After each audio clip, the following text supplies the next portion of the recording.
The desert stretched in every direction, like an old scar, silent, colorless, and without end. The earth was a palette of washed-out ochres and bone-white dust, broken only by the brittle skeletons of sagebrush and the crooked ribs of dying mesquite. High above, the sky sat heavy and lidless, drained of blue, as if time itself had sucked the color out of it. Everything here was dry, the wind, the soil, the memories. Eli Brannigan rode slow, not because he was tired, though the years had settled in his shoulders like old snow, but because there was no reason to go fast. The man he was hunting had been dead for 3 days, strung up by some overzealous townsfolk in El Sapo Flats. What Eli carried now, folded in a saddlebag, creased and blood-specked, was proof of death. It paid less than a live man, but he didn't mind. The kill was never the point. His horse, a gray mare named Della, moved with the rhythm of routine, hooves sinking just slightly into the cracked earth. A ribbon of dust followed them like a ghost that didn't know when to leave. Every so often, Eli would scan the horizon, not out of concern but out of habit. He had learned long ago that the land talked, not in words, but in movement, in heat, in the way shadows folded where they shouldn't. It was nearing mid-morning when he saw her. At first, it was a dark speck against the mirage blur, barely more than a stutter in the vision.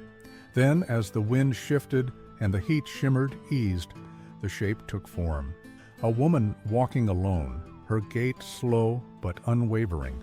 No hat? A shawl pulled over her shoulders, limp from wear. A cloth bundle lashed to her back. She moved like someone with nowhere to be and no one expecting her, yet each step carried intention, not desperation. Eli pulled Della to a halt. The wind rolled through, lifting grit into his beard. He watched the woman for a long while. She did not look at him. She kept walking, her bare feet silent against the baked clay. Not until she was a dozen paces away did her eyes rise to meet his. They were dark, not from color, but from weight. Eyes that had seen things too early and too often. Her face was drawn, not beautiful in the way saloon girls tried to be, but something harder, like stone worn down by weather. Her dress, once green maybe, hung loose on her frame, dust caked at the hem. The child strapped to her back slept, head against her shoulder, mouth slightly open. Eli reached slowly into his saddlebag and pulled out his canteen. Without a word, he held it out. She didn't take it at first. Her gaze flicked between him and the canteen, like a hawk measuring distance to prey. Then, with movements both cautious and certain, she stepped forward and grasped it. She drank in slow pulls, the water sliding down her throat with an audible relief. A few drops dribbled down her chin, catching sunlight. When she finished, she handed it back.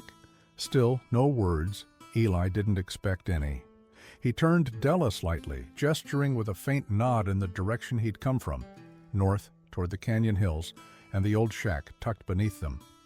She looked, then looked back at him. Her lips parted, as if to ask something, but she stopped herself. He gave a slow nudge with his heel. Della moved forward. The woman followed. The lined shack sat hunched against a cluster of black boulders, tucked into the lee of a low ridge. Its roof sagged in the center, rusted tin groaning with the memory of too many storms. A cracked window stared out over the scrubland, like a tired eye. Inside it smelled of old cedar and cold ashes. There was a stove, a table, and a cot. Eli dropped his saddlebag on the floor, then walked to the back and fetched a chipped enamel cup. He poured her more water. She took it without looking at him. The child stirred on her back, coughed once, then slept again. She sat on the floor, folding her legs beneath her. The cup rested in her lap. Still no words. Eli leaned against the doorway and watched the desert breathe. The wind shifted. Somewhere far off, a hawk cried once, then was silent. By evening, the shack had taken on the color of fire, the sun bleeding itself across the sky, painting the walls in gold and rust. Eli had built a small fire in the stove, enough to warm a pan of beans and soften the cold that crept in after dusk. The woman fed the child a few spoonfuls of the mash she'd carried wrapped in a cloth. The boy's eyes opened just once, pale blue, startling against the darkness of his skin. Then he curled against her breast and slept again. Eli ate in silence. She didn't touch the beans. When he offered them, she shook her head once. Later, as the fire died and the dark pressed in, she unrolled a thin blanket from her satchel and laid the child beside her on the floorboards. She wrapped her shawl tight around herself and curled into a crescent shape around the boy. Eli remained at the table, cleaning the grit from his revolver. The sound of cloth on metal, of breathing, of the stove ticking as it cooled, these were the only notes in their quiet symphony. Before sleep claimed him, he glanced once more at her. She hadn't cried, not once. In the morning, the desert was a whisper. The wind had calmed. The sky for once was a shade of soft gray, promising nothing and asking nothing. Eli stepped outside with his coffee and watched the sunrise melt slowly over the ridge. Behind him, the woman stirred. She didn't greet the day with a groan or a sigh. She simply rose, checked the child, and began folding the blanket with precise mechanical movements. He left her there, went to check the small coop behind the shack where, miraculously, a few hens still scratched in the dirt. One egg. He brought it in, cracked it into the pan, and cooked it slow. She watched him, then took half when he split it. When the meal was done, she did something that caught him. She reached into her satchel, pulled out a piece of linen, and began stitching the tear in his coat that had been growing for months. A long slash across the left sleeve from a barbed fence in Cheyenne. Her fingers moved quickly, deftly, without comment. He said nothing, but he didn't stop her. The child coughed again that night, a dry, rattling sound. Eli watched as she walked the floor with him cradled to her chest. She hummed, low, rhythmic, steady, a melody with no words, a song meant only for the living. It filled the space like smoke, wrapping around everything gently, lingering even after her lips stopped moving. Eli lay back on the cot and listened, eyes open, staring at the rafters. In the space between two heartbeats, he realized something strange. He felt safer with them there. The days passed without counting.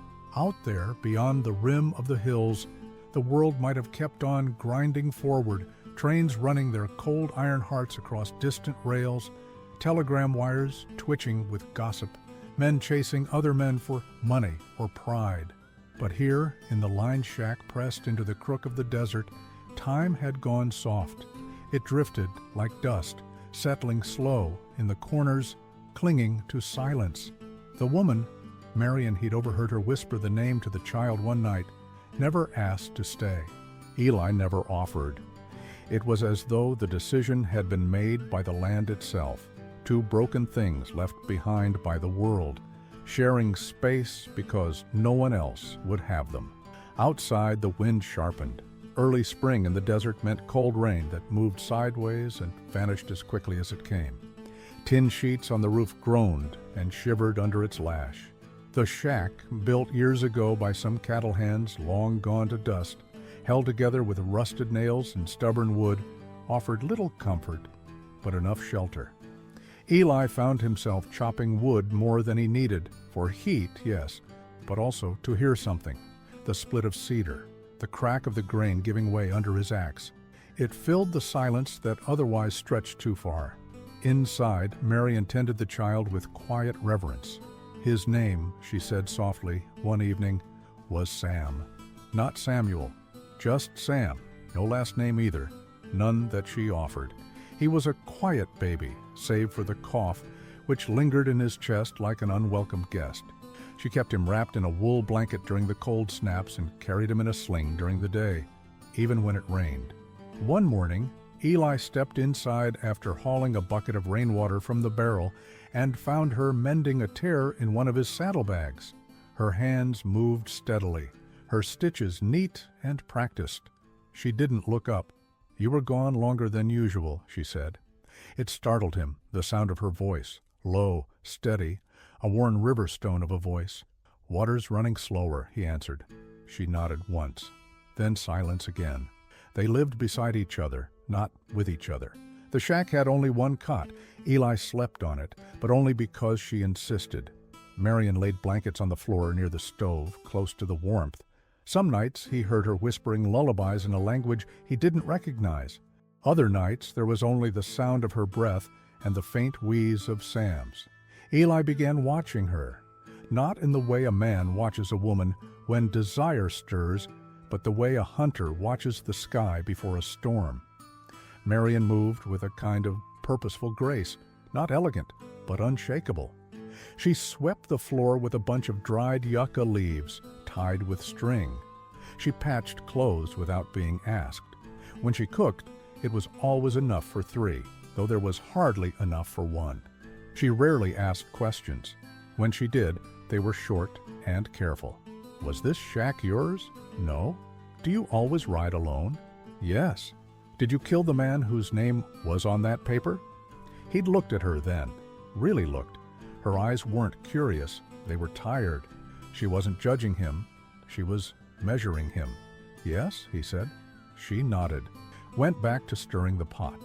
The nearest town, Calico Junction, was half a day's ride. Eli made the trip once a week for supplies. On the 3rd week since Marion's arrival, she asked to go with him, not for herself, she said, but for Sam. He needed more than what the shack could give.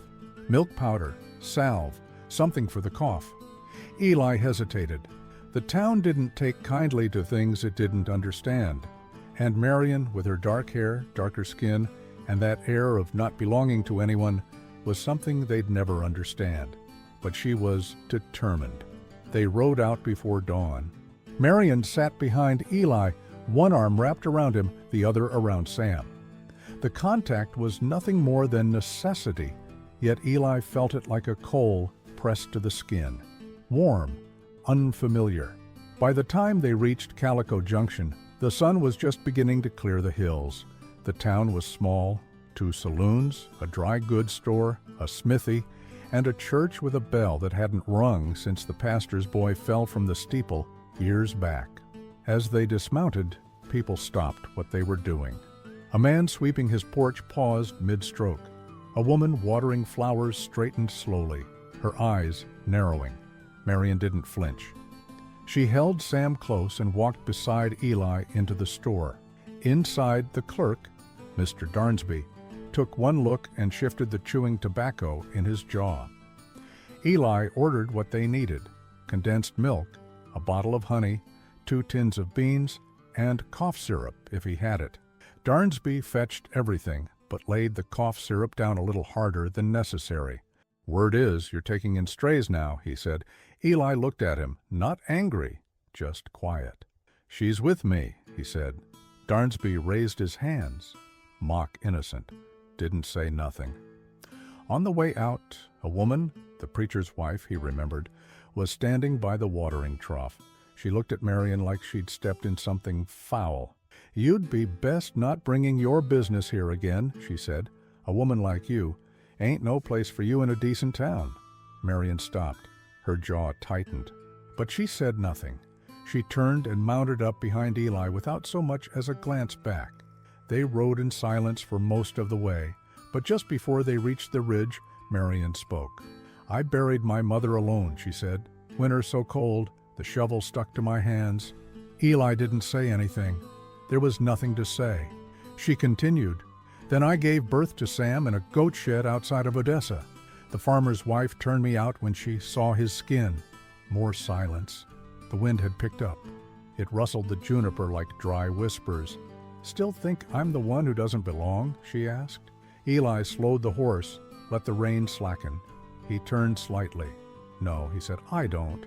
And that was all. That night, Marion lit the fire herself.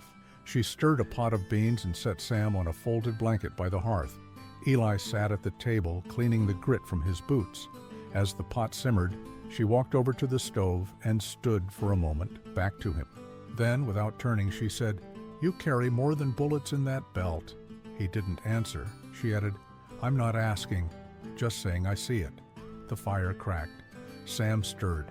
Somewhere outside, a coyote howled once, long and low, then fell silent. Eli looked up, not at her, but toward the window. "I know," he said, and that, too, was enough. The days turned brighter, but the cold clung on, the way sorrow clings after the moment has passed. The sky lost its winter gray and returned to a pale, blazing blue that cracked the earth open, revealing forgotten roots and the bones of animals long gone. The desert didn't soften. It simply changed its face. Marion began planting, not much, just a corner near the rocks where rain pooled after storms. She used a rusted shovel Eli had found behind the shack, bent at the neck but still good for shallow work. She didn't ask permission. She just started, kneeling in the dirt, sleeves rolled, baby tied to her back with a strip of calico. Eli watched from a distance, pretending not to.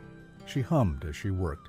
All was the same tune, a slow, minor lullaby with no real melody, like a memory trying to take shape. Eli had started carving again, small things, the curve of a horse's neck in soft pine, the outline of a hawk in flight. He wasn't good at it, but the movement soothed him, gave his hands something to do when the silence got too loud. He worked on the porch, boots up, knife moving slow and careful. From where he sat, he could see her planting, and the boy, now crawling on a tattered quilt, reaching for ants and twigs and dust motes. The world, in its strange way, had stopped asking questions. Until they went back to town. It was Marion's idea again. The child needed a proper blanket. The old one, the same one she'd wrapped him in when she was walking the desert alone, had thinned to gauze. She said little, but Eli saw how she tucked it tighter each night, folding the torn corners inward, trying to hide how threadbare it had become. So they rode into Calico Junction again, this time with the boy sitting in front of her, wide-eyed and watchful. The town hadn't changed, still dust-choked, still pretending it mattered. But something was different in the way people looked at them now. Not surprised this time. Not quite. Judgment had settled into familiarity. A shared look passed between shopkeepers, a glance that said, "There they are again." Marion walked beside Eli, head high, her dress patched but clean. Sam looked around with sleepy curiosity. His cough had quieted in the past week, though it still came at night, a dry, racking sound that tore through the stillness like a blade. Inside the store, Mr. Darnsby was civil but cool. Marion picked out the blanket herself, soft wool, dyed a faded green. She touched it the way some touch graves, gently, with memory. At the counter, Darnsby said nothing as she placed it down.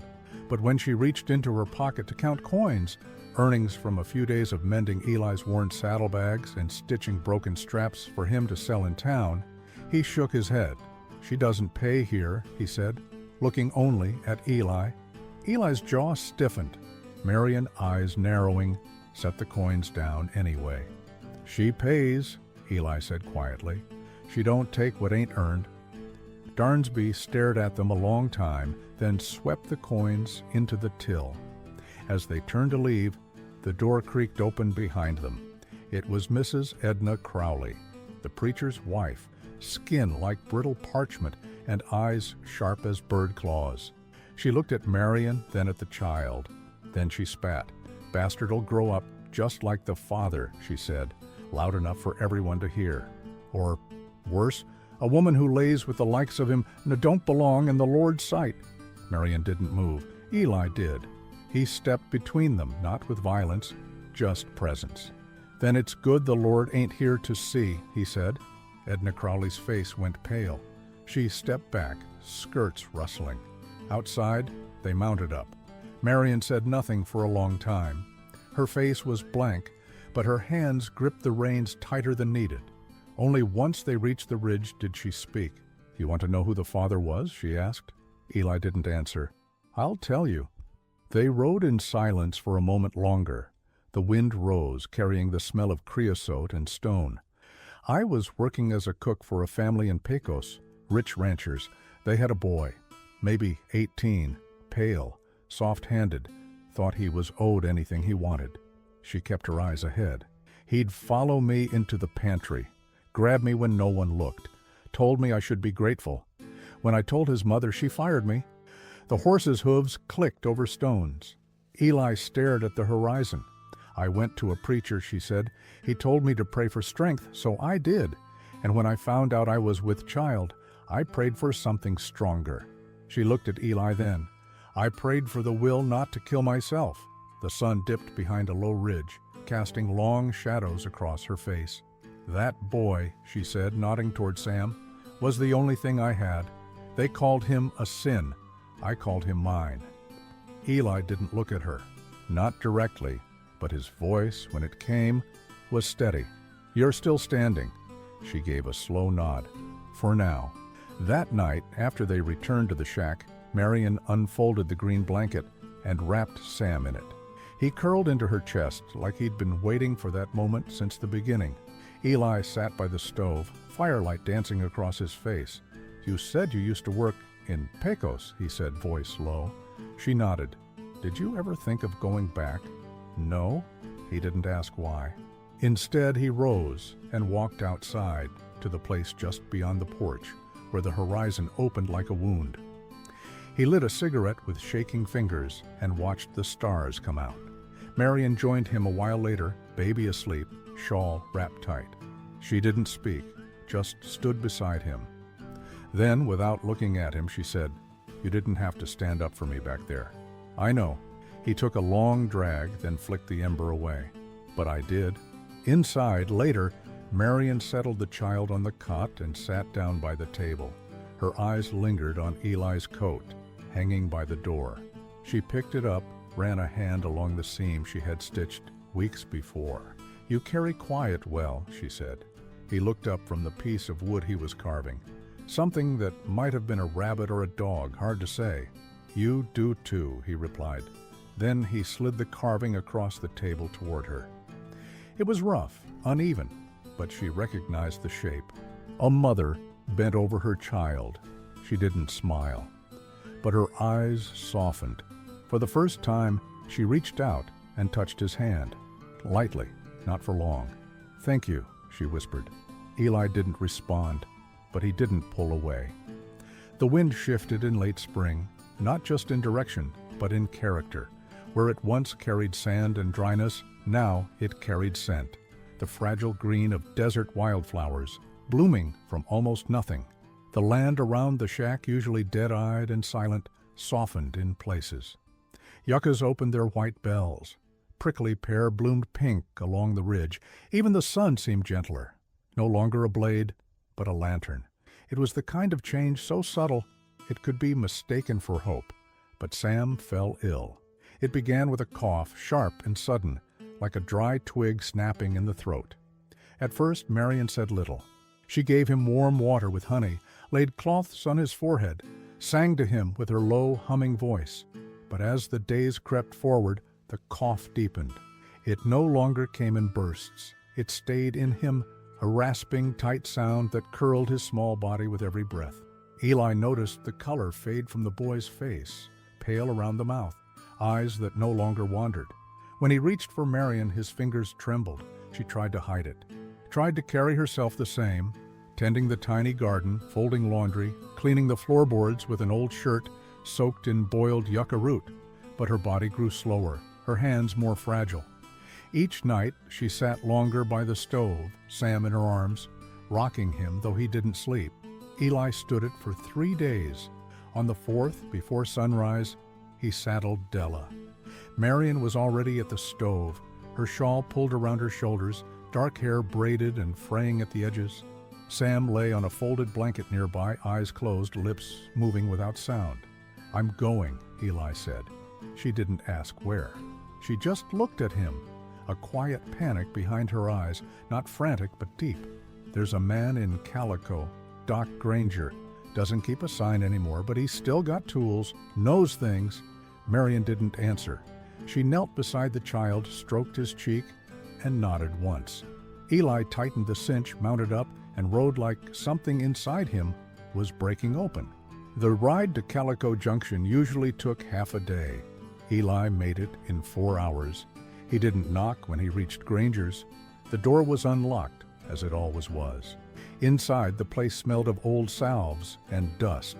The doctor, gray-bearded, lean, with hands that still trembled from an old wound, looked up from his whiskey glass and narrowed one eye. "Didn't think I'd see you again," he said. Eli tossed a folded wad of bills onto the table. "Need cough medicine." Stronger than what they sell at Darnsby's, Granger looked at the money, then at Eli. "Child?" Eli nodded. The doctor pushed up from his chair with a grunt and limped toward a battered cabinet. He pulled out 2 brown bottles, one clear, one thick and dark. Then a tin of salve and a cloth pouch that jingled with tiny glass vials. "Use the syrup only at night. Half a teaspoon. Rub the salve on his chest during the day. If he don't breathe easier by morning, there's nothing I can do." Eli took the supplies, tucked them into his saddlebag. As he turned to leave, Granger spoke again. "She's the one been with you? The woman?" Eli paused. Granger took a sip from his glass. "People talk. Say you're keeping a whore and her mongrel in that old shack." The words hung in the air, brittle. Eli didn't answer, but he didn't leave right away either. He turned back, walked to the table, and set something beside the whiskey glass. A small carving, the one Marion had returned to him weeks ago, now finished. A woman holding a child. "You can talk," Eli said, "or you can know something." And then he was gone. He rode back through dusk, the desert turning gold and red around him. Shadow stretched across the canyon in long fingers. Della was tired, lathered, and breathing hard, but Eli didn't stop, not once. When he reached the shack, the moon was already up, white and cold. Inside, the fire was low. Marion sat on the floor with Sam in her lap, rocking him. Her lips cracked from breathless prayers. Eli handed her the pouch. She opened it with trembling fingers. For the first time, he saw her cry. Not with sound, not with collapse, just a single trembling breath, and the shine of tears she blinked away quickly. She turned, dipped the cloth into the salve, and began working it gently across the boy's chest. Eli sat near the hearth and watched. That night, Marion didn't sleep. Neither did Eli.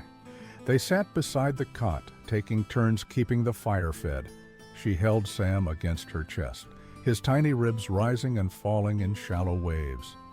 Eli wiped his brow with cool cloths, mixed the syrup when the cough grew too strong. The hours stretched like an old song, endless and slow. Near dawn, Sam's breathing quieted, no longer tight, no longer wheezing. He fell into a heavy sleep. Marion leaned back against the wall and exhaled. It was the first true breath she'd taken in days. The next morning, the world seemed different. Marion sat outside on a small stool, cradling Sam beneath the new green blanket. He was asleep, thumb curled near his mouth. Eli brought her a cup of coffee. "You should rest," he said. She nodded. "Soon." He crouched beside her, looked at the child. "He's stronger than I thought," Eli said. Marion looked down at Sam, smiled faintly. "He's mine," she said. A long silence passed between them. Then, softly, Marion asked, "What would you name him if he were yours?" Eli blinked, surprised. She didn't look at him, just stared at the horizon, where the light was still new and uncertain. "I don't mean to put that on you," she added quickly. I've never said a name out loud. Not since the day he was born. Felt like speaking it might curse him. Eli thought for a while, then he said, "Jonas?" She turned slightly. "Jonas?" "Yeah," Eli said. "Strong name, quiet, holds its shape." Marion repeated it under her breath. "Jonas." And then again, louder. She smiled, not with joy, but with relief. "You think names matter?" she asked. Eli looked at the boy, curled like a question mark beneath the blanket. "Yeah," he said. "I do." She nodded. "Then Jonas he is." That night, Eli found an old tin box buried beneath a floorboard near the stove. Inside were a few coins, a rusted button, and paper, yellowed, curled, but still usable. He took a pencil stub and began writing. Not much, just a few lines. "He will not remember me, but I will remember the way his chest rose with each breath, and the way she never once let him fall. She is the bravest soul I've ever met." He folded the paper and tucked it into the tin.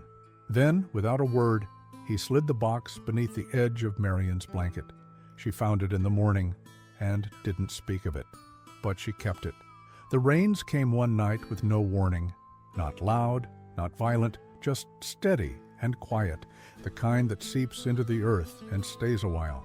It fell over the Mojave Hills like a long-forgotten blessing, soaking the land until the dust gave way to the scent of wet sage and warm stone. It pattered against the tin roof of the line shack, soft and rhythmic, like someone knocking gently to be let in. Inside, they didn't speak. Eli sat by the window, sharpening his knife with short, patient strokes. Across the room, Marion leaned against the wall, rocking Jonas in her arms. He had grown stronger, the fever gone, the cough reduced to an occasional sigh. He watched the rain with wide eyes, as if he understood what it meant. There was a stillness in the room, not from fear or waiting, but the kind of silence that follows when something has finished shifting. The storm outside wasn't a threat. It was punctuation. They had survived the hard part, and now they were waiting to see what came next. In the days that followed, Marion tended to the garden with more care than before. The beans had begun to sprout, tiny green shoots breaking through dry soil like small declarations of faith. She spent hours bent over them, whispering things the wind carried off before anyone else could hear. Eli began building a fence from scavenged wood, slow work done in long, silent afternoons, his hands moving with the calm of someone who had stopped looking for an exit. Jonas sat in a woven basket beside the rows, chewing on his fingers and watching his mother. Every so often, Eli would pause in his work and glance over, not smiling, just looking, as if taking inventory of a thing he never thought would be his concern. One morning, Marion came back from the spring with a basket of wet laundry, and she found Eli by the porch, his rifle across his lap, eyes narrowed toward the horizon. "Riders," he said simply. She stepped beside him, looking. 3 men, small shapes in the distance, cutting across the plain, not fast, not in pursuit, just passing. But there was a wariness in the way Eli watched them, a stiffness in his shoulders that hadn't been there in days. Marion didn't ask who they might be. He didn't say. The riders passed by late in the afternoon, far enough to keep the dust from reaching the shack, but close enough that their outlines were clear. Hard men, armed and sun-scoured, the kind that didn't come looking unless they had reason. That night, Eli cleaned his revolver again, not out of fear, out of practice. The next morning, Marion found the tin box again. She had kept it beneath her side of the blanket, untouched since she discovered it. But now she opened it slowly, as if it might sting. The letter inside, creased but careful, had not changed. Still only a few lines in Eli's hand. She sat by the hearth, Jonas asleep in her lap, and read it again. "She is the bravest soul I've ever met." No grand declarations, no confessions, just that. She folded the paper back into place, closed the lid, and set it back down gently. Then she rose, crossed the room, and stood behind Eli as he sat at the table. He didn't turn, but he knew she was there. Her hands came to rest on his shoulders, lightly. The first time she had ever touched him without necessity. "I read it," she said. He nodded. "I didn't write it for reading," he replied. She gave a soft sound, not quite a laugh, not quite a sigh. "I know." A long moment passed. Then she leaned forward, resting her forehead against the back of his neck. "I'm not leaving," she said. Eli closed his eyes. He hadn't realized how much he'd been bracing for that. The idea that she might wake one day, stronger, steadier, and decide to walk on. That the silence they'd built between them might prove too fragile to hold her weight. But now she'd said it, and he believed her. Weeks passed. The garden grew. Jonas began to crawl with more certainty, his chubby hands slapping the floorboards as he chased a stone Eli had carved into a horse. Marion began humming again, not just to soothe, but out of habit, small, warm melodies that floated out the window while she worked. One afternoon, Eli returned from checking the fence to find a second coffee cup placed beside his usual seat. She had washed it clean. No words, just the cup. That night they sat on the porch, Jonas asleep behind them. The moon was a silver plate in the sky, and the wind carried the faint scent of wild tobacco and water. The river, just a few miles off, whispering through the canyon. They didn't speak. There was nothing to say. Eventually, Eli pulled a chair into the patch of dirt Marion had claimed for planting. He sat with his hands in his lap, watching as she worked. She didn't seem surprised, just nodded at the earth beside her. "There's room if you want to help," she said. He knelt. The soil was soft. They planted squash that day, a hard crop stubborn in heat, good for keeping. At one point, Marion pressed a seed into Eli's palm and closed his fingers around it. "I'm planting you too," she said quietly. He looked at her. "I mean it," she added. "You've been walking around like something waiting to end." Eli looked down at his hand. He said nothing, but he planted the seed, and it grew. The final image. At sunrise, Marion walks into the field behind the shack. It's golden now, tall grass waving under the first breath of morning. Jonas toddles ahead of her, one hand reaching up toward the sky, the other holding a small wooden horse. Eli follows behind them, not close, not leading, just walking, slow and steady, the rifle slung across his back, eyes on the boy.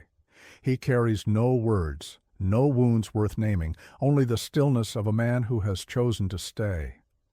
And the desert, once empty, hums with quiet life. Nothing grand, just a single field, a family, and a sky that no longer feels so far away.